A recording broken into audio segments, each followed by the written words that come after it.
good afternoon, everyone. And I would say welcome to Sam, but all of you have been here for at least some period of time, if not the entire morning.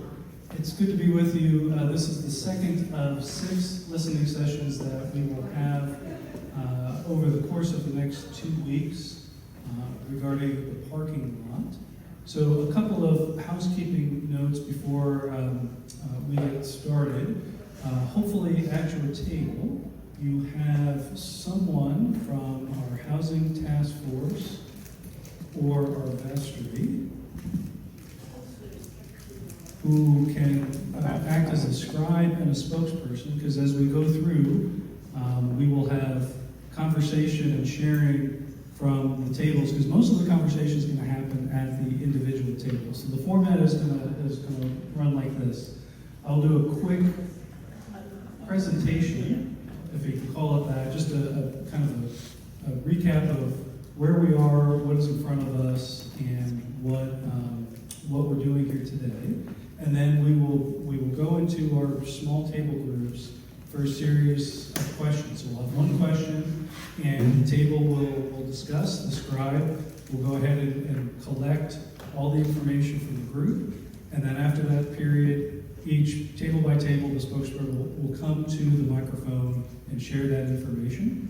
I'll capture what I can up here, but we have the housing task force members and the members of the vestry at each table so that we can all hear all that's left unsaid that doesn't get. I know we're gonna find you somebody, or actually Sylvia, you're on the strategic planning. You could. I thought you were volunteering. Cecilia, do you mind saying that? That chair over here.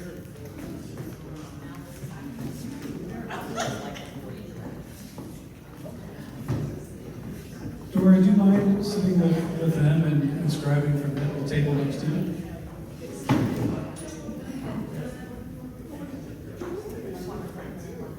Doris, please.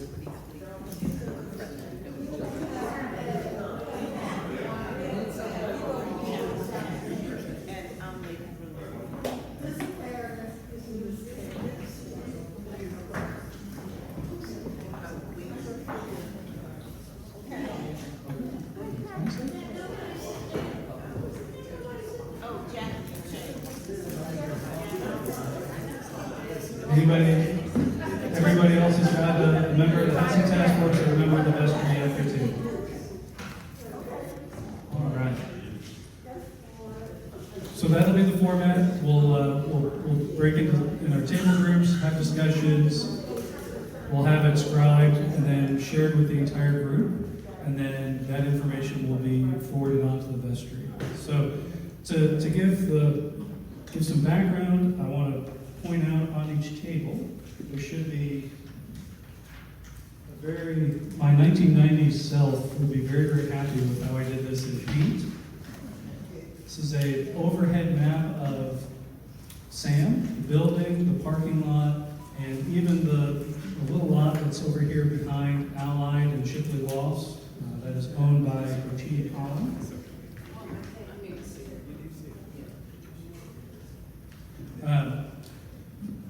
I'll go into that in a little bit more detail here, and then the other piece of paper you should have a copy of is a shortened version of the letter that I sent out to the congregation as well. Mostly takes out kind of the history portion of that letter and speaks directly to the concept and the idea that we're discussing. So we're here because over the last 2 years, in fact, these were conversations that I was hearing of and talking about while I was interviewing before I became your rector. So I know that these conversations go back about what use the parking lot is for a long, long time. And so over the last couple of years, we've called Housing Task Force. We've been asking questions about how God is calling us in this time to respond to the needs of our neighbors around housing. And as those conversations have evolved, the parking lot keeps coming up as both an opportunity and an asset, but also there are some complications with it. And so because it is rented out to Colonial, it brings in income, service station in the past, so it has some environmental concerns. So just having conversations in a variety of different places of what would we do with the parking lot? How does it intersect with where God is calling us in this moment? And what started to emerge was a couple of things. One, that as we participated in conversations across the city within the mayor's homelessness task force, but also with other partners and other organizations, understanding the needs that are out there in the city on the entire housing spectrum. There's not enough shelter space, there's not enough transitional housing spaces, there's not enough affordable housing. And so across the city, people are looking to increase the number of units across the entire housing spectrum. As those conversations have developed, this area, and particularly our church, keeps coming up because we have had this long-standing ministry, St. Andrews, St. Matthews, St. John's, of serving particularly folks who are unhoused and poor, but a lot of folks across that spectrum. But we've become, having Friendship House and Andrew's Place before that, like, we've been at the center of that work and that need for a long, long time. And so as the larger conversation is developed around how do we, not only as a city, but as a congregation, respond to these needs, what happens with our parking lot keeps coming up because it is an asset and it is a resource. And so what we were starting to have conversations around was kind of dreaming. What if? What if we were able to meet some of these needs by redeveloping the parking lot? And the first thing that has come up is because Friendship House is here, and we serve as a warming and cooling center throughout the year, what if we were to redevelop the parking lot to start to meet those needs on a larger scale? To meet the need for a larger empowerment center that wasn't out of the basement, that was bigger, easier to use, more useful and accessible for Friendship House and for all those who utilize that service. What if there was dedicated cooling and warming shelter space?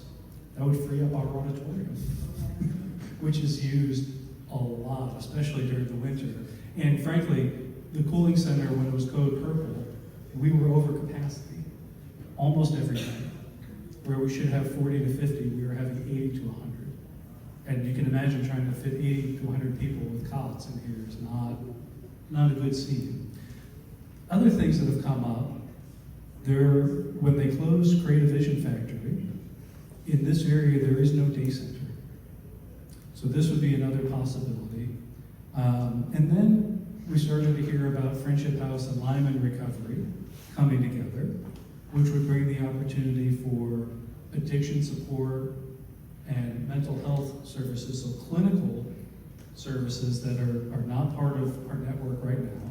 We already have Christiana Care. We started to think about what if the parking lot was redeveloped into a hub based on a housing first model. And the housing first model is the idea that if you house someone, if you don't provide the other services that they need to heal and to learn and to reshape their life, they're not going to be successful staying in housing. It has to be comprehensive.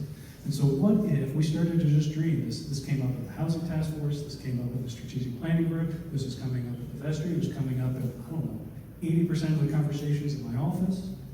What if we were to consider being a housing hub that could put all these support services together, and then, since we could build vertically, really include transitional housing?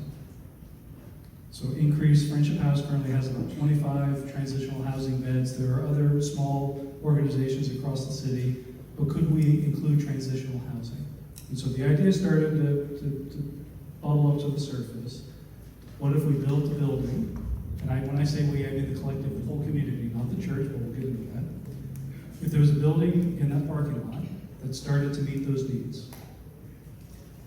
Okay, one of the other issues that comes up is the parking lot does provide income. Could we replicate or replace that income? Because we need that income to operate as a church. And all of a sudden, the Wilmington Kitchen Collective, which is part of the Riverfront Ministry Network, they have about 15 to 20 food trucks that have no place to set up. and they would love to rent the space to put food trucks. When we started to do the math, 5 to 6 food trucks, depending on how the leases would run, could replicate the money that we currently get from the parking lot without having to use Colonial and all of that. So then we started to think, what if there was part of the parking lot was a community gathering place, particularly around food, but you can think about, we as a church, right? That's part of the power of coming together as a church, is we build community together. We at SAM particularly build community across divides, across boundaries, racial, socioeconomic, gender, all of those boundaries. What if we were able to create that kind of space that was outside, that was part of this? And so the idea that has bubbled up at this point is take, and this is where you look at the map. If you look at the map and there is a black outline, a very good black paint pen on the computer, thank you very much. That was for Sylvia. I was really looking for more of a chuckle. The idea would be at the Orange Street side, that's where the building would be. Now, parking is an absolutely known issue. I think that was the number one thing that came up at the first listening session. It's the number one thing that's come up in every conversation. And so the preliminary idea is excavate at the Orange Street level and create parking underneath this building and replicate what we have in terms of parking. The good news is, if we did that, we wouldn't have to lease it to Colonial. We might actually be able to use it during the week for mission and ministry. We could actually, if you're a volunteer at the church, you wouldn't have to go pay for parking. So there are some advantages. But the second piece then is the green area, is the up at the Shipley Street entrance to the lot, would be this community space. This would be where the food trucks would be. This is, you can imagine, for those of us from the Midwest, there's a bunch of cornhole things, you know, like space.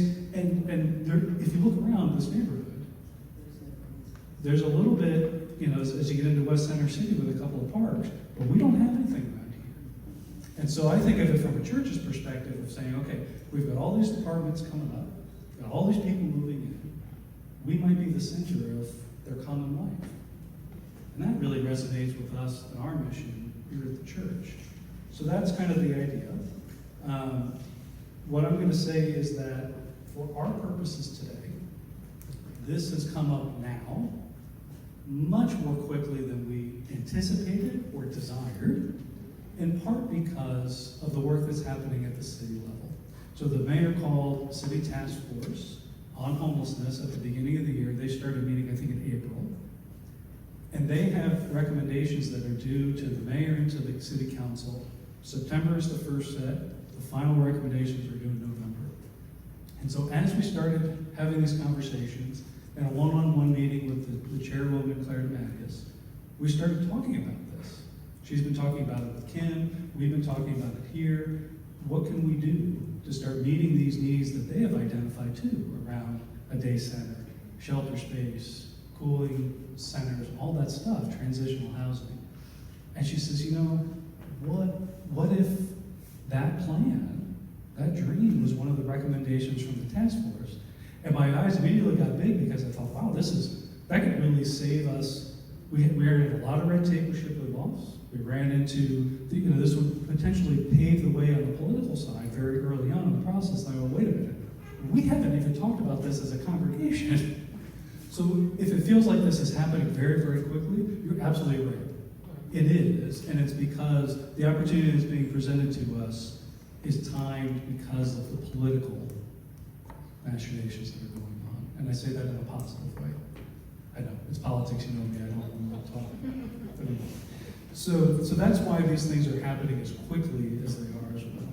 So for our purposes today, we're going to go through a series of questions to try to uncover what all the members of SAM, all the people who are part of this community, what we think about this, and what we think about the question that is in front of us. Bob, am I loud enough for you? There's so much bass there, it's very hard to hear that. Okay. I will try when I get done, if I can adjust the bass. The question that is before us is very simple. Do we want to be considered as one of the recommendations by the task force or not? This is not if we say yes at this moment in time, we have to go through with the project. In fact, as I mentioned to others, there are probably 85 stakeholders that are going to be involved in this. There are going to be, could be years of work. At any given point in time, any one of us in those group of stakeholders will be able to say no. So this is the most preliminary step we can have, and it's simply to say that we do or do not want to say to the world, we want to see if this is possible. We think that God is calling us in this moment to reimagine what the parking lot could be used for, and that we think God is calling us into this moment to serve the community in a different way. Okay? That is the question. Yes, Susan? So the question is not whether we want it exactly how we want it to Correct. look, whether or not we are interested in being in the concept of Yes. being a hub Yes. for housing justice. We Yes. have all these ideas on what would be really, we think, good, but it could turn out to look different. Exactly. And most likely it will turn out to look very different. So, yeah, so there's none of this is set in stone. None of this is going to be what it would be. And none of this is all on us either. The other piece to keep in mind is we know from the outset that this is not a project that Sam is going to do on our own. We bring the land to the table. That is it. And so as we unpack this, one of the questions we're going to get at is the idea of what are our non-negotiables? What are things that we cannot do this project if this doesn't happen? One of them is we know we need to have parking. One way or the other, we need to have parking. We know that. That's going to be a non-negotiable. Another one is going to be we need to retain either us or SPI, the parking lot committee, the LLC that owns the parking lot, in trust for the church. Somebody within that I can't speak. See, this is glad it's recorded. Either the church or the LLC needs to retain title to the parking lot. We are not giving the land away, and we're not selling it on the cheap. It has to remain in our possession because it is something that's been entrusted to us in our ministry and our mission for generations. So we're going to try to unpack what those non-negotiables are, but that's what we're doing today is to try to understand where people are, what we're feeling, what we think about this, so we can start to unpack how we make this decision. I will be right there, Sylvia. Thank you. The one other thing that I would say is the decision-making process, because this is so early. The decision-making process is this. The congregation over the course of these 6 listening sessions will give all this feedback, and that's why the Housing Task Force and the vestry are here, and all of them. All of that will filter up to the vestry. We will have that conversation at the August meeting and make the determination at that point about this step in the process. How we make the decision about whether we sign on the dotted line is a decision down the road, and we'll have to figure out how we make it. But for right now, all this feedback is to inform the vestry's decision as the governing body of the church and who have canonical responsibility to make decisions about the property, how we feel as a community about how that decision is made. Okay? Thank you for your patience, Sylvia. No worries. So my only question is the financing for this project. Yes. From the city's perspective, where is the money coming from? Is this a federal grant or is this? There is no one has had any conversations about how we pay for any of that. Yes, this is all about the concept. I just think it's important to know that. Yes. We don't agree to anything. Absolutely. So these are the things we're going to try to unpack today. Is what are the questions, and this will be literally one of the questions we ask. What are the questions that we need to ask moving forward? Again, we could have 5 different sources of funding, and if something falls through, the whole project falls apart. And that's a realistic guess. But no, we know going in that the churches cannot, and we're not going to try to fund this ourselves. My personal opinion as your rector is that I don't think we should operate the building because we don't have the staffing capacity to do that either. And so there, there's all these different things that are layers. Right now is really just conceptually, is this something we want to continue to explore further? Anna? When someone asks a question, can you repeat the question? Sure. So we hear it? Sure. And moving forward, they'll all be at the microphone. So, yeah, absolutely. Okay. So we'll get to if there are other questions, but that gives you an overview for the starting point for our conversation today. Other thing that I just want to go through again, and I apologize, I know this is repetition for those of you who have been part of these public listening sessions, but just to go over the respect model, I was hoping that somebody was going to break it into Aretha and Oh, we can still do that. well, it ain't gonna be me, that, no one wants to hear that. David, give us a pitch. Yeah. So just a reminder, respect differences in communication styles. That's a big thing in our community because we come from all kinds of different walks of life. So consider the communication style of the people that you're engaging in conversation with. When we're listening, we're always using empathy. Be sensitive and taking responsibility for what you say and feel. We focus on I feel, I want, I think versus generic. Ponder before speaking. I often remind myself of this myself. Examine assumptions. Keep confidentiality. For full disclosure, we are recording these sessions and they will be online. So, just especially if you're the spokesperson, thinking about what is shared at the microphone versus what is said at the table. Just be respectful if people have things they want to share confidentially or not. And then the big one is at the end, the T. Trust ambiguity. We have, and you're going to hear, there are as many opinions as there are people in this room about this project and about anything else at this point. That's a good thing.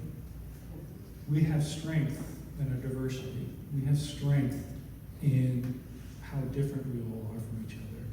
But it also means that we don't all have all the answers. And so trust that ambiguity. That's part of why we're doing these sessions in the way that we are, is to try to uncover as much information about how things are going so the vestry can make the best decision possible. Okay.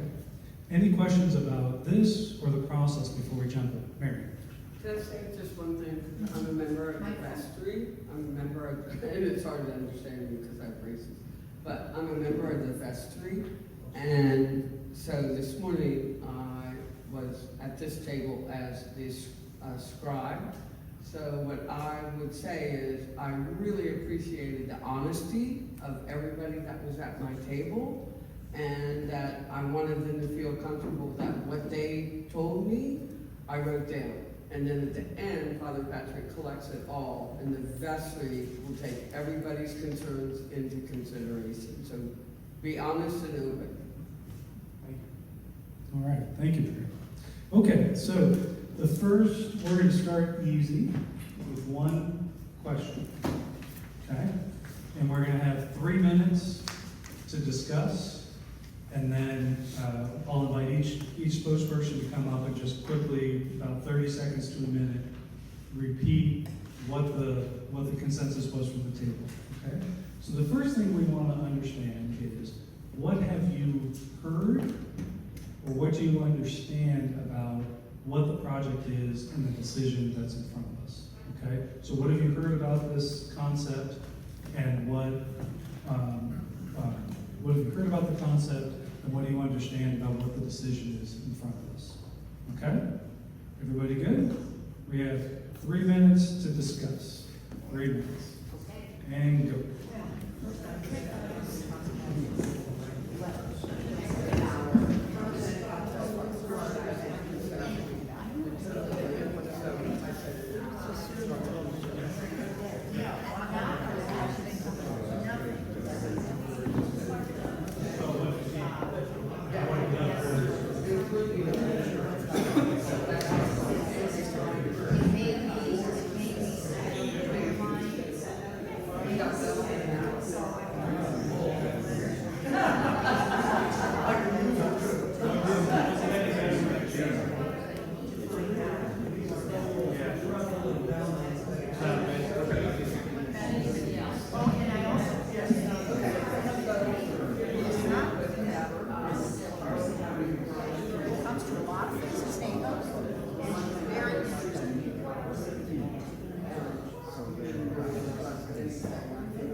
All right, that was our time.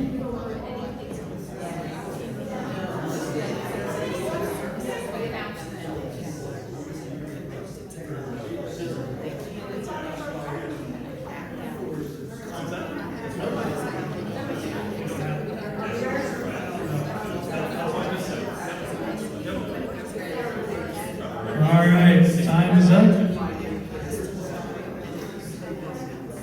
We're going to go ahead and start. Bob, is this any better? Okay. The bass is like.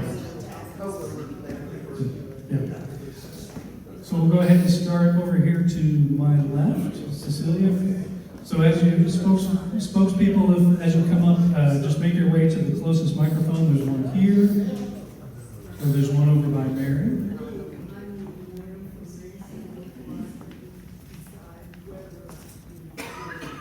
See if it's on.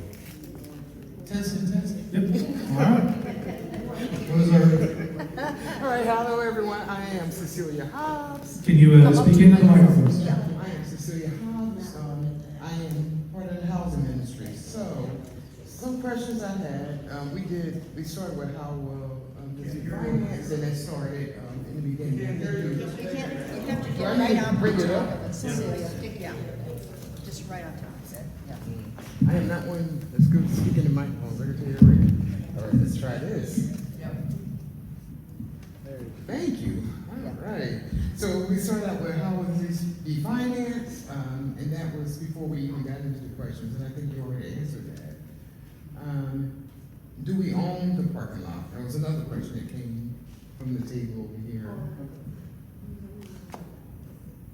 And then, how long will the transitional housing be? That was a very good question, I thought. Some of the things about what have you heard, and a lot of it says the Hope Center is managed well by the rules that they have in place already, and what do we understand? And it's already what's been presented here, and it sounds like a mini version of the Hope Center, which people were. It does. Yep. Absolutely. That came from my table. Excellent. For those who don't know, Alice Sawyer, who is here, her daughter Carrie runs the Hope Center. Yeah. So yes, the Hope Center is built on the same idea of housing first. A big project. Right. So yes, it's a good analogy. It's a different entity because it's a county-run program, but the idea is very similar. Okay, so thank you. table. Susan? So I'm Susan, I'm on the housing ministry with Cecilia, and on the question of what have you heard, some folks heard that there was stuff about the project through the bulletin and some of the written communications. Others did not know anything about this project until they got Father Patrick's letter and thought it was a good letter and made them want to get involved and learn more. Then we went right into a concern. Apparently, I have to say I didn't see it, but there was some disruption this morning, and it was uncomfortable, and it made people feel unsafe. Mm-hmm. And whatever we do, we need to address that concern. And then it was about how do we make our, whatever plan it is, work for all the people we serve, and then everyone else in the congregation. Absolutely. So that, I think, will end up being under concern, but it came up. Excellent. Thank you. Mary? So I'm Mary O'Connell, and I'm a member of the vestry. So at my table, first we had a question about who is driving this? That was the first question. The next one was they felt like it's following what is, they've been following what has been put out and committed to they feel that it's committed to the ministry of the church. One of the values of our church is that it's important. And then the last one was, maybe, did we mention it at the annual meeting? There, in a roundabout way. Okay, In a so roundabout that's way. how somebody heard about it. Yep. Okay. Fantastic. Okay. David? With regards to how did we hear about it, most people have not heard much. They've seen the email, perhaps. No objections so far. Seems like a good thing to look into, and it's fairly wide open. With regards to the decision in front of us, we stated it as, do we want to tell the city we want to participate? Exactly. And that's it. Okay, and then there was a comment that the Chris White Community Development Court is adjacent and may be useful in a site management Amen. consultant Yes. role. And we look at it as a hub for unhoused services and care for our fellow man. Absolutely. Fantastic. Yes, one of the things that came up at the first session too was it's almost hard to talk about all the different partners who've expressed interest in being a part of this along the way because there's so many.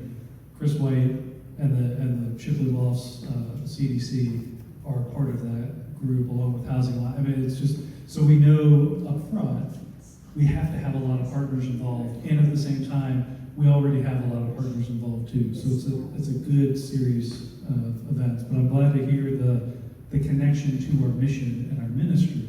And it's a wide piece of our mission and ministry. It's both caring for folks who are vulnerable, and it's also the building community aspect, sharing the love of Jesus across that entire spectrum. So I'm glad to hear that that's resonating well. Karen, can you speak into the microphone? And we can move them. She needs to stand.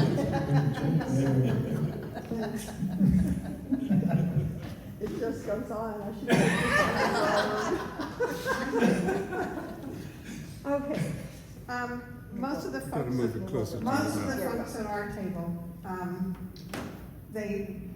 what we heard was what you said, and they heard everything pretty much about what's been going on. Parking was a concern. They also mentioned that they were wondering how badly BPG wants to get involved in this development. How will they impact this development, and what is their purpose? What is the purpose in this development or in general? Well, I mean, in general, they're a for-profit company. I don't know too much about those folks, but from what I just heard. So Cheney Pollen Group, the big developers.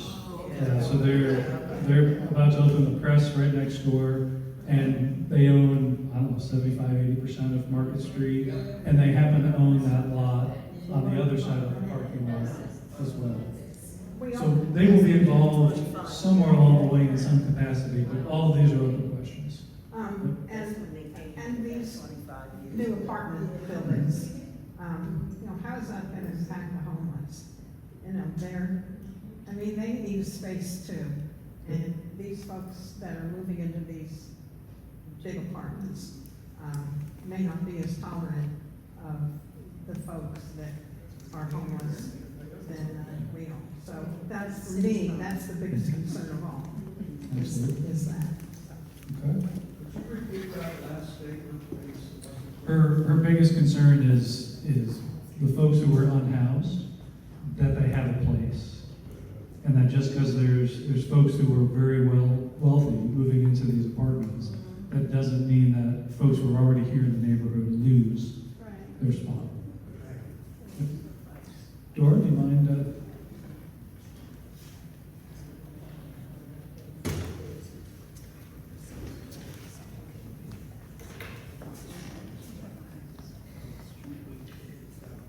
Okay, so we did, for the question of what you heard. I can't understand. Oh, I'm sorry, thank you.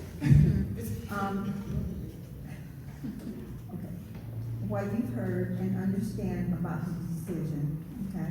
And, a few people have not heard, they did get the emails, but, we all came to the consensus that even if you did not get the email, that a listening session is one of the best ways for people to gather and to talk about it with one another.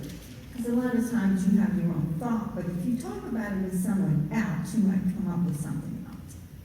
Okay, and it's 7 of us at the table. 5 of us agreed that that this is a good possibility. The exploration of it is a great answer to the dilemma that we're facing with the homeless, and also the ask of the city and what is needed by the city for us to be part of that answer. So we all agree, but we did have 2 people that needed a little more time to speak about it, and their concern was the effects of this event on the church. Okay. The effect of the possibility of helping and being an answer. What is the effect on the church going to be? So that was the concern of the people. So it was like 5 out of 7, but we have 2 people that need to talk about it a little bit more. Okay, and we have one more table, and then we're gonna get right into talking about it. Okay, great, thank you. Gina? Okay, can everybody hear me? Yes. I told you my voice varies. So, in regards to your question of what have we heard, what do we understand,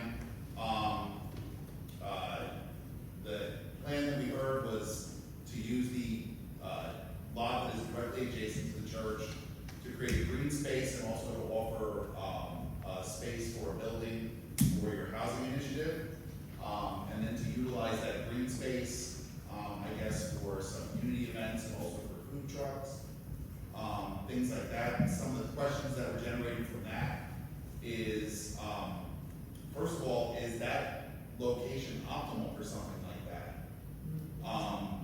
Just because you build it doesn't mean they'll come. And also the maintenance of it, as far as, you have food trucks, you have people, you have garbage. Okay. And then one of the other questions that came up was, is there an active search going on with current real estate, existing real estate within the city versus trying to undertake all of this in a new build? It's a great question. Yep. To name, we're gonna, as we explore this, we are gonna have exponentially more questions than we have answers to. And that's the point, because we're so early on in the process. We're gonna transition into intentionally trying to gather as many of these questions as possible. Just a couple of things to piggyback off of that. The Pauli Murray event that we had a week and a half ago which many of you came to, imagine that being outside in that area, right? That's the kind of idea, doing a poetry slam outside with the food trucks. That's the kind of idea about that area. We assume that because these food trucks have their own following already, and there are so many people with so few places to go and gather and eat, that if we build it, they will come, but that's an assumption. We have to name that. And so the bigger question that I have is like, okay, so what do we as a church, how do we set it up early on so that that can happen without us having to manage it, right? Do we have adequate legal counsel on the front end to make sure that our interests are protected? Like, there's all these structural questions, right? So those are the things we're going to start unpacking. And part of what we're listening for at the individual tables is both what are these questions that we have, but what is the tenor of the conversation?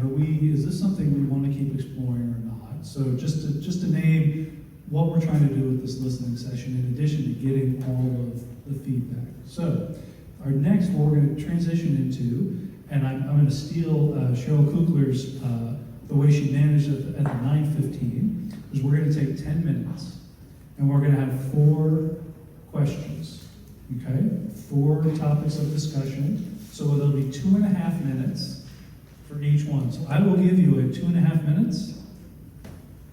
If you haven't moved on to the second one, time to move on, okay? So the 4 things are this. And when I say one positive, something positive that you are feeling about the concept of the proposal. It's not one per table, one per person. What's one thing that you're thinking positively, I like this, okay? One concern that you have. One for each, okay? The next one, I hope that there's robust conversation about this. What are your non-negotiables? And when I say your, on behalf of the church. So as I stated, for me, starting this conversation, there has to be parking, right? There has to be parking. The church or SPI has to retain ownership of the title of the property. Those are some of the things. Sam cannot operate the building, and we can't finance it. These are the non-negotiables that come up when I think about it. What comes up for you? What are things in your mind that you're saying, if this is the way it's going to be, we need to walk away? We need to identify those things early on in the process. And the last thing is, what additional questions do you have? Or what other information do you already foresee that we need to gather? Okay? So 10 minutes for those 4 things. And I will give you every 2.5 minutes a heads up to move to the next point. Any questions about the questions to ask, or the time involved, or the process? All good? Okay. Ready? And let's go ahead and begin. 10 minutes.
That is 2.5 minutes. If we have not transitioned to the second question, that is 2.5 minutes.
We are 5 minutes in, 5 minutes in.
2.5 minutes to go. 2.5 minutes to go.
All right. It's time to wrap up.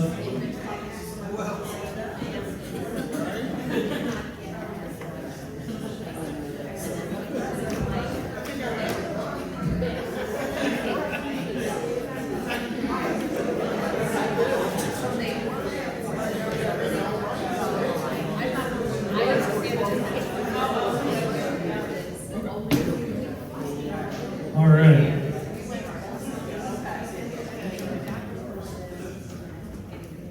Sounded like some very robust and wonderful conversations. So we're going to start. Cecilia, if you would kick us off with sharing.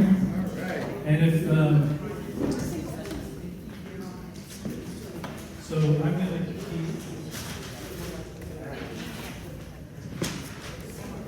up here on the Post-its.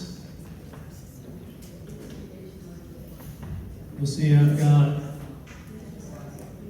I'll be scribing and we'll ask each scribe to hand in the notes at the end of the session. But here on your right, these are all the pieces that came up at the first listening session as well. So as we are unpacking ours, we can also see what was going on in the first session too. We're going to try to keep doing this again. So even though we're breaking up the whole community discussion over 6 sessions, that there is ongoing communication from within the whole community as we do this. So what I would ask is if you would start with the positive, and then we'll go to Susan. Everyone will get up and do the positive, and then we'll come back and do it with the concerns. So let's start us off. Ooh, I had to put my glasses on because I have to read my own writing. Anyway, the positives, all right. It gets people off the street.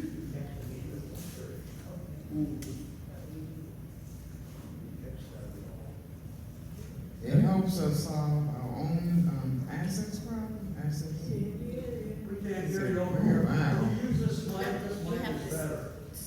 Which mic? You just have to get close. Oh, just get closer. Yeah. All right. And, is that better? Yes. Ooh.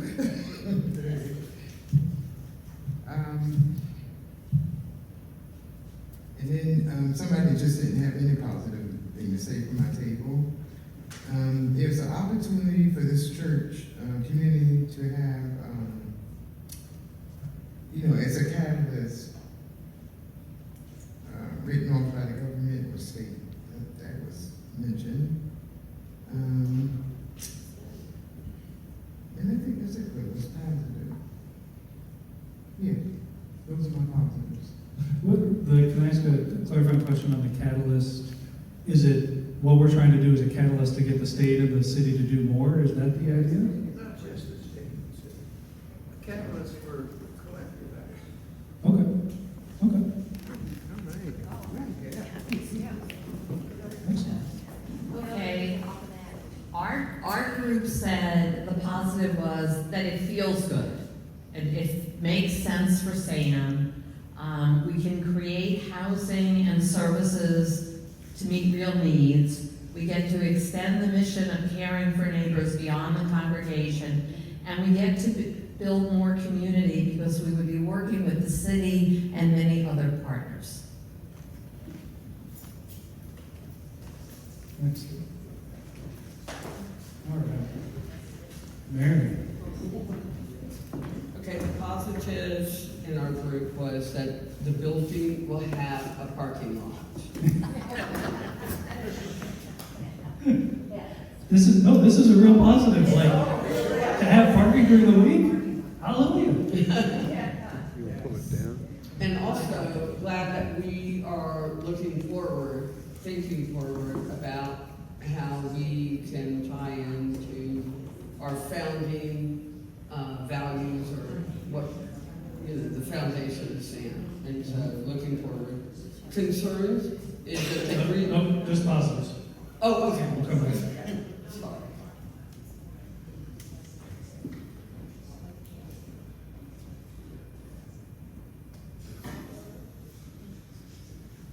Mr. Clemency.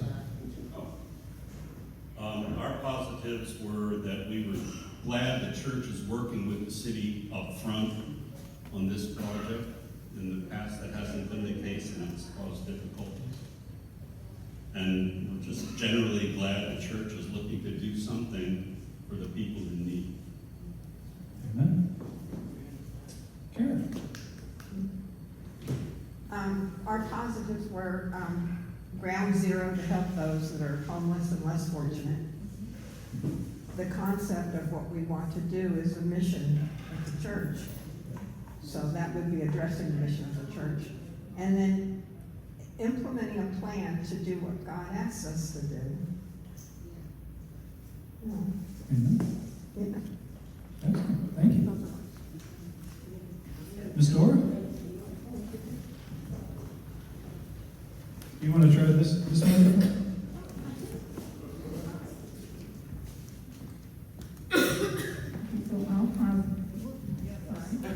I'm positive for something to help the homeless. Okay, it's a ministry opportunity, and a time that the church should embrace change and explore the possibilities. Thank you. Gino, you're just gonna go for it? Yeah, this is the show. There we go. So, the positive statement that we came up with is obviously supporting our neighborhood and our community. Some concerns are security. No, just positives. We're just talking positives. We'll come back here. We're about to switch into concern. Skip ahead. Somebody got to jump the shark. I mean, if you want to, we can go reverse order. If you want to start, yeah, go ahead. Oh, okay. Wait, just a second. Susan wanted to jump in. Did you want to say something? Oh, no, she's getting ready for I'm getting ready. Never mind. Gino, the floor is yours. Have at it. Consider. Yes. So we do all four? Or just the next one? Joe's got one more Okay, positive. so, Gino, hold on just a second. Joe's got one more positive. oh, That the opportunity for our congregation might grow because of the better environment we create around our church. There you go. I like that, Joe. Yeah. Thank you. All right, Gina, floor is yours. So some concerns were security, obviously, parking, because the current parking lot doesn't actually fulfill the needs of the current church. Also, the question came up regarding who is going to be running this project, overseeing it, and is it going to be organized well enough to see its way through? Because we're talking about an ambitious multi-year project, and we've already seen in our reality of life the way things turn on a dime with the change of administration. Yes. Both on the state level and on the federal level. And if you could just clarify something real quick for us, because we possibly misheard something. The parking lot that you were talking about, are you talking about underneath this building? No, Underneath the current parking lot? underneath the current parking lot. Okay. Yes. I think excavating under 1840 foundation is a See, that's challenging idea. Yes. Yeah. Okay. No, so to clarify, do y'all know where the brick wall is that's around the churchyard? Where that brick wall intersects the corner of the building, that would be kind of the line.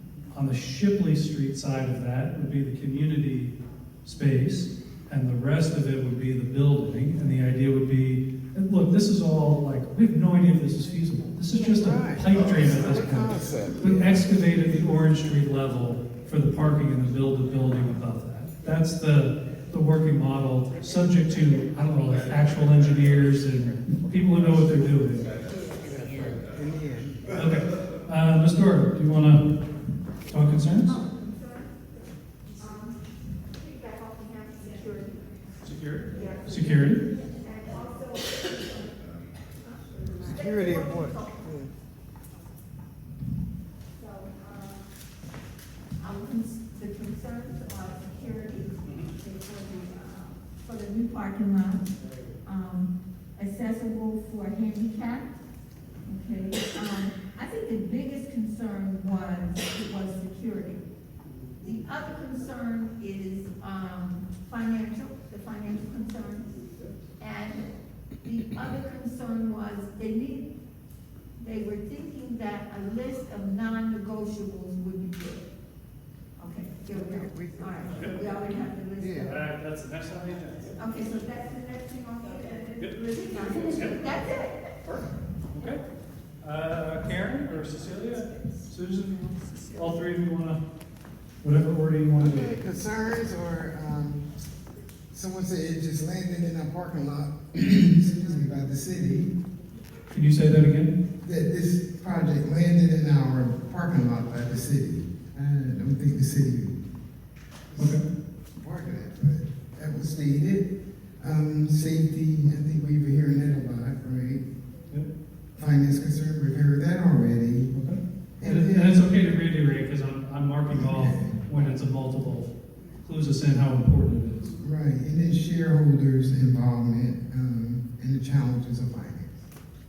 Okay. Thank you. Okay. Our group wondered if we should look into other empty real estate rather than building. If we built, it would require amazing management if this was going to succeed, because these kind of projects are complex, and who's going to do that? And then there was concern with the reality of the city commitment. That city government is fickle. There's a lot of city support for BPG. BPG is expanding all over the city, and would BPG like what we're doing? And so those were concerns. I have some thoughts on that after we hear from Karen.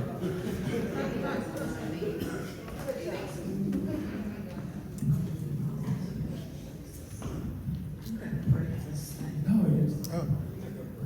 Okay. Someone voiced an opinion that they wanted more details before we even made a decision, if that was available, before we made a decision to go forward.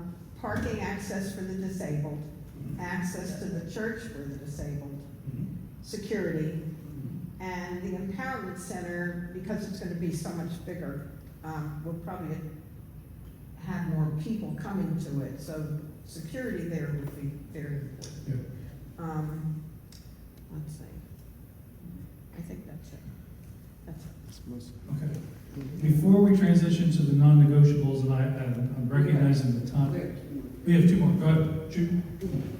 Okay, so, our concerns were the green space is owned by Puccini, and Puccini needs to be a stakeholder in this project. And then the safety issue, who's gonna monitor the area? Some people like the swimming coming into church, the concerns there. The other concern is that the church, this is a church. The church needs to be a church and not turned into a social service.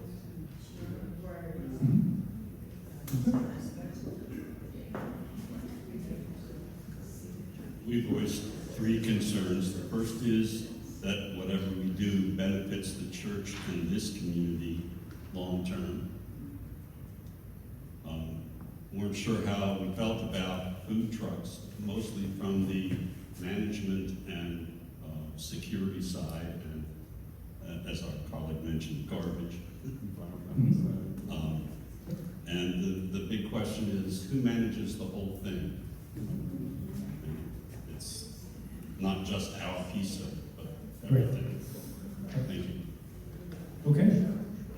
As you can see, what's that? As you can see, lots of similar pieces to what was talked about at the 9:15. I just want to piggyback off of the question about Puccini Pollen.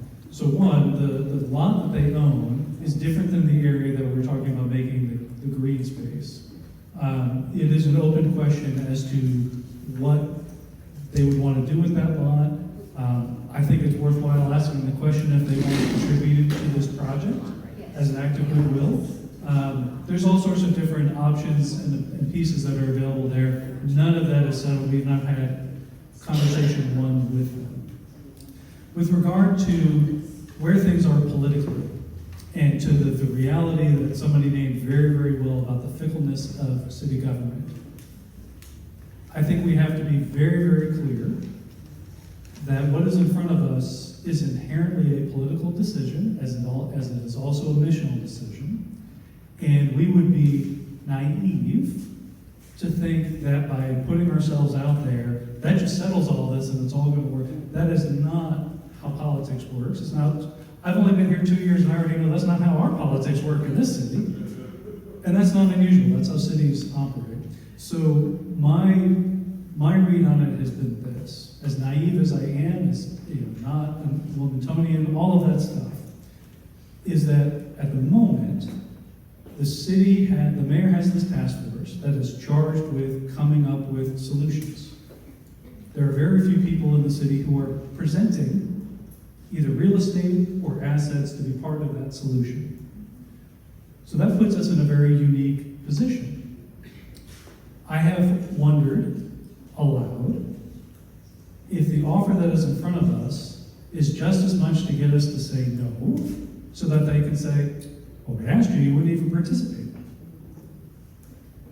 Also wondered aloud if by saying yes, all we do is set it up for when it doesn't work, that somebody else pulls out, they can then say, well, we gave you everything you needed, why couldn't you make it work? Kind of a, if you do, if you don't. And I literally have no stake in this decision. As your rector, I do not have a vote in this matter. What happens with the property is not my purview. So take this for what it's worth. I think politically, if we say yes at this particular juncture, which does not mean that we're saying yes to whatever comes, but if we say yes, we at least put them in a position where, okay, if we have the chance, we're going to keep pushing it. We're going to keep applying the pressure so something happens. And that is a political calculation, and honest and transparent about that, because I think the worst thing we can do as a community is sort of have that conversation. Maybe some of us know, but let's be honest about it. Let's be honest about where things are politically. Let's be honest about who we are and what our values are and what we see as our mission, and come to a consensus. And if we do that, if we're true to ourselves and to our gospel calling, the rest is up to the Holy Spirit. But when it comes to the politics of the situation, it's complicated. And that's just the reality. And Buccini Pollen, that building is going up. It opens, I think they're delayed. They were supposed to open last week. And they're delayed. But that's real. All of this is real. And if you remember back when the whole situation with benches happened, and if you remember what Kim Eppiheimer sent out, and she talked about how the community is shrinking for folks who are living in poverty and those who are unhoused. Where they can go, where they can be, is just getting smaller and smaller and smaller.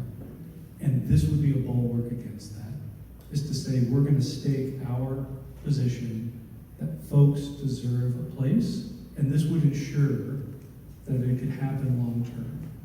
That's a part of the calculation too, but it's not the only piece. All these other things are real, and we have to come to a consensus about it. So again, take it for what it's worth. I do not have a dog in this fight, because it is not, I will have no decision making on this at all. But as your rector, I hope I have something to say about our mission as a church. So, okay, I'll get off my soapbox. Non-negotiables, because this is a really important piece.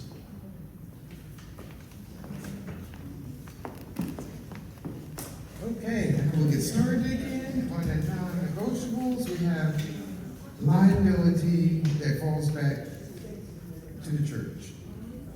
Somebody else said the same, so two people agree with that. And then another one, it was, another person just said it doesn't sit well with them, the whole thing just doesn't sit well with them. It's non-negotiable. And then there's the risk for being unacceptable to the members of the congregation and that they can leave. Susan? Okay, so, safety for all involved, parking, property ownership, those are very similar. That we maintain the decision on who manages whatever goes on our property. And then it goes back to what you were saying, Patrick, about consensus, that we maintain the vision for SAM throughout the whole process, and that the whole congregation is committed for the long term, because this is not going to happen overnight. Excellent. And just a note, parking had 4 checks. Safety had 2 checks. Keeping control of the land already had 2 checks on the other. So this is very, very simple. Karen? Everything she said. Parking, access for the disabled people to the church, and security. Okay. So that's Great. everything she said. Mary? So very similar to what you said, the parking lot, retaining the ownership. And we should not be the driving force, kind of the management. Someone else should be that, but we should be a partner in it. Great.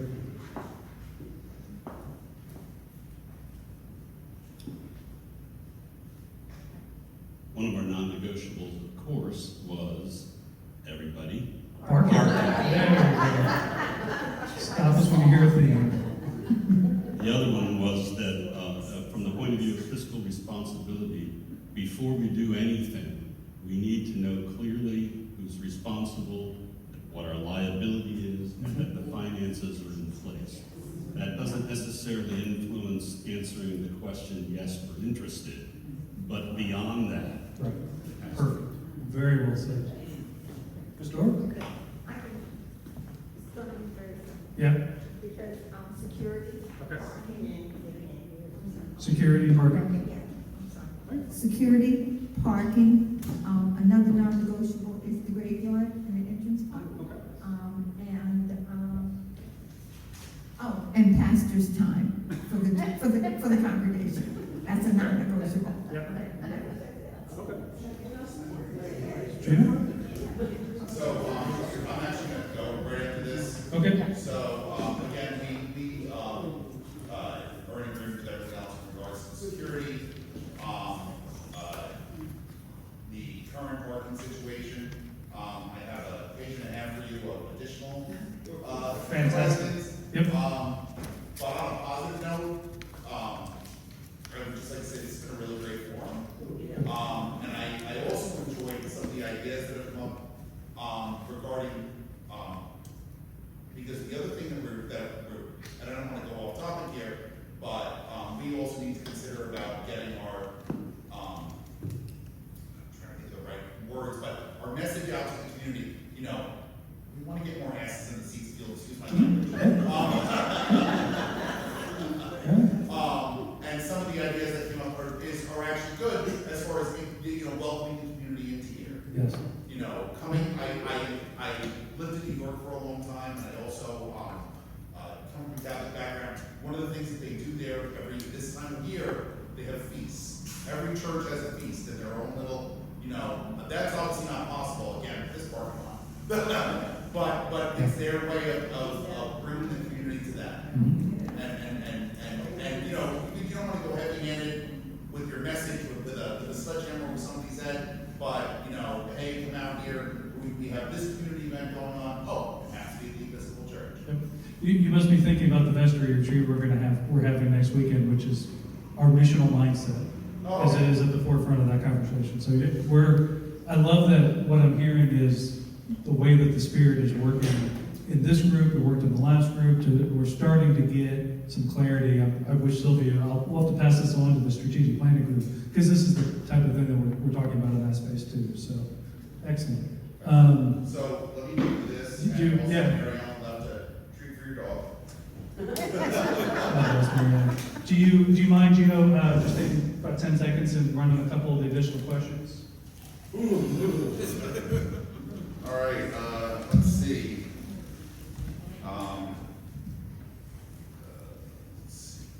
Oh, okay, so there is some, well, and actually, it's a, regardless of whether it's moved forward or not. And again, I brought it up about the current, parking lot. Yep. And, not necessarily fulfilling the needs that are there. But there's another thing too, and no offense to anybody, there is an age of a population here. So not just as far as handicap, but I really think the parking lot needs some restructuring. Yes. In regards to, setting aside spots for people who have mobility issues. Absolutely. And then this was, and I don't even park in the lot, I park on the street.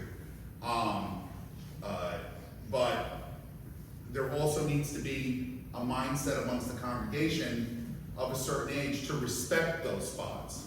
Because from what I understand, even though there is spots up front or whatever, it becomes a first come, first served basis, and there needs to be, you know, yes, and for lack of a better, like a gilded rope that says, no, you gotta be in this age, this situation, in order to park here. I don't care what time you got here, no. Park within your lines. There you go, there's that too. Maybe the spaces are a couple inches wider. There's that too. One of the things I have not mentioned, because I have no idea if it's feasible, but like part of the dream is, if the parking, could there be enclosed access to the church, right? Could you walk, if you're parking right outside this wall, is there a way you just walk into the church from there as opposed to having, like, these are the things, those are questions down the road, but those are the things that are starting to come up. Thank you, Gina. Thank you. Father Patrick, I'm gonna blurt out now because Yes. I kept myself from blurting out upstairs. But you have a plan for a listening meeting on a Wednesday morning at 10 o'clock? Yes. And my question was, where are they gonna park? Right. In the garage over here is the, And truck one down the street. yep, exactly. Yeah, and that's one of the hardest things for us missionally right now is during the week, during the day. Like, I'd love to have a lunch on a Wednesday at noon for folks who are retired to come in and have some fellowship. Where do people park? The same issue, I've been keeping tabs when I show up. I get here about 7 o'clock on Sunday morning. anywhere from 10 to 15 spots are already taken when I'm here at 7 o'clock, because, so the use of our parking lot is not ideal in a number of ways, that this might offer an opportunity to help our mission and our ministry in ways that you're articulating a couple of, there's a lot of different ways that it could, if we're open to, if we recognize it and we do it. Yeah. So I like that. Yeah. And I think people also need to park in the spaces and not on the line. I saw 3 cars this morning that were taking up 2 spaces, and I think there were people that came into the church, members here. And that's one of the things that really need to look at. When you park and you park on the line, pull your car out and park in the space. there's a sermon in this, I'm sure. Oh, I'm sorry, because I got it. Yep. Can we put a pin in it, Leslie, real quick? Okay. So let's just go through and get the additional questions and see if some of these other things come out of the table discussions. We're doing the additional. Yes. So we're going to do the green section. Okay, and these are kind of duplicates Okay. of things. Right. So one of them was have whoever's driving horses, explored other possible locations in the city. I meant to mention something about this before. So in talking with Claire DeMattias, one, that task force is barely understanding what the problem is, never mind what potential solutions are. So let's name that for what it is, okay? But what has started to come up is they see 2 locations. Down by the Sunday Breakfast Mission is a much larger population that is served. Much of what we're talking about, they need to find it down there. This is the other location. Okay, so yes, in theory they are exploring, but I think because of what services are already here, that's what's appealing to this area. But this will not be the only area in the city that they're looking at. And then the other thing that we were talking about is how do we reach new membership in these apartment buildings and everything that's going up? Must be listening to Pat and I talking right before service. Excellent. Very good. Yes, yes. Keep asking that question loudly. Cecilia. Okay, so some additional questions that came to my table. One was, who is going to oversee a potential 24/7 operation? Not Sam. Not Sam, was right. Well, the reason this was asked, because you know how we did on Old Purple? That was just an example of when we expected 40 and received 80 to 100. Right. And church members were asking about it. So that's why that came up. And then another one was, what are the alternatives? Where else in the city can this type of ministry be located? And the last one, can transportation be improved? Because that's, it came up, that's why people are having problems to even get to the Hope Center, because transportation is so Excellent. Susan. Okay, our group, for additional questions, the environmental remediation, other zoning or other restrictions we might have, would it be less expensive to build up versus excavating for parking? What other service models are available? Could we tour the Hope Center to see that model and how it's managed? And then I took the liberty of asking about a communication approach, because we started this whole thing with what have you heard, and people aren't hearing a lot. And the people at our table said they really liked listening sessions offered throughout. However this goes, if this goes forward, how do we do other listening sessions on an as-needed basis? And maybe we can look at how many people came to what of our 6 sessions, and that might be when we would do most of them. That's fantastic. Okay. Aaron? Go ahead. Okay. One other concern was insurance and liability, just for everything. Another concern was there's a lot to know, and how do we get all that information, both inbound to the people gathering it and then outbound to the people that need it. And there was a question, would our local population of unhoused and low-income people buy into this plan? Is it something they want? Is that what they're looking for?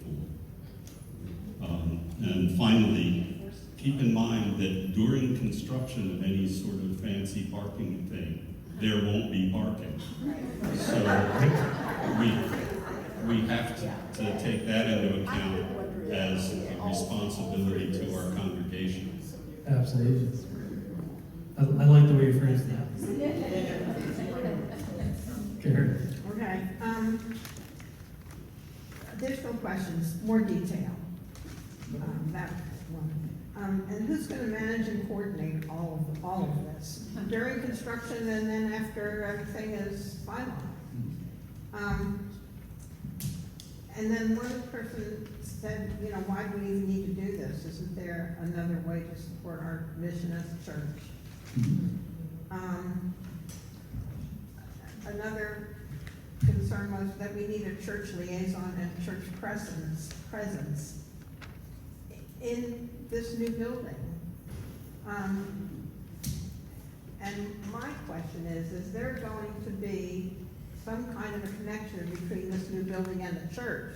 Because there are a lot of people that work at Friendship House that are here, like we do laundry and stuff like that, so we want to be able to get back and forth easily instead of having to go out and go around. And then my other thing is, and I just thought of this, if you build a parking lot underground, the elevator already goes to the basement, and see, you could have this little walkway that would go right, you know? I mean, we wouldn't have to do a new elevator or anything. Right. Yeah, how cool is that? I agree. We should do it on that basis alone, right? I think so. No, but I love raising the intentionality that whatever happens, it's connected to us. It's not a separate thing. This is an outgrowth of our relationship with our neighbors and our relationship with God. It's not a separate thing that we're not handing it off and we're also not running it. And so what is, it's getting us at exploring what is the relationship of SAM as a church with the wider community in the long run. I mean, there will probably be a lot of volunteer opportunities for Yes. people in this church. Yes. And for all these other people. Right. I mean, it warms my heart to hear the question of evangelism in that space, because it doesn't, on the surface, it's not an evangelism thing. It's not a model for evangelism. And at the same time, if we are seeing the opportunities around us with what's happening and who's moving in as people that we can get to know and meet and build relationships with, that's the mission of the church, as much as it is serving those in our community who are vulnerable, with both ends. And we like these meetings, and we think we need to do them more. Perfect. Yeah, that came up at the last one too. Is it like a monthly, either in-person, Zoom, back and forth, making sure that there is adequate communication going on, even if there are no updates. And I'll just name this as a non-negotiable for me. No, your pastor is not going to run this program. and I see that a little bit in jest, but also in all seriousness. My role as the pastor is different. And I can't pastor if I'm managing a project. And name that to begin with, because I need to make that clear. And I think we need to make it clear in our relationship. So, Leslie, I'm so sorry. He did. I was going to bring up the fact that there's no parking during construction. Yeah. There have to be some, like buses or something where they valet us. Yeah, that's the whole parking thing. It's yeah. Okay, so just being cognizant of the time, I'm very, very sorry. We're way over, but it's because we're having such a fantastic conversation. The expectation I set with the last group, I'll set here as well. If there are other things, I fully anticipate, especially for the introverts in the room, that you keep thinking about this and working on it after we're done. As things come up, please do not hesitate. If you have other questions or other concerns, to email me, to email Dave Clauser and Stephen Jones, who are our wardens. We want to make sure those lines of communication are open. From a timing perspective, we're targeting the vestry meeting, which is August 20th.